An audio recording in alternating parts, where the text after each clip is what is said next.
Mentre anche il Consiglio Comunale di Venezia ha approvato all'unanimità una mozione per chiedere la liberazione di Alberto Trentini, anche il Patriarca di Venezia, Monsignor Francesco Moraglia, come aveva già fatto in tutte le altre occasioni più importanti in cui il Patriarca si è rivolto ufficialmente alla città,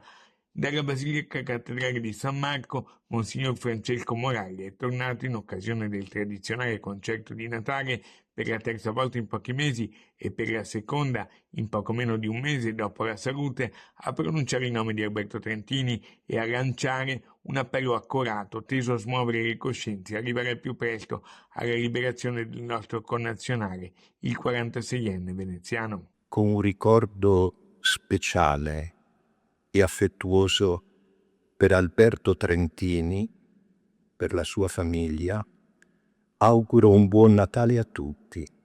anche ai non credenti. L'occasione per tornare a parlare di Alberto, ingiustamente in carcere in Venezuela da oltre un anno, è stato il tradizionale concerto promosso dalla Procuratoria di San Marco, in cui il maestro Marco Gemmani ha diretto la Cappella Marciana che ha spaziato attraverso un ricco e ricercato programma musicale dedicato a Natale Monferrato, Vespro di Natale, la ricostruzione di un Vespro di Natale a San Marco nel 1675, un'atmosfera emozionante tra mosaici e cupole dorate della Basilica Cattedrale. Una grande emozione per tutti noi, perché la tradizione è preziosa e molto sentita dalla comunità veneziana,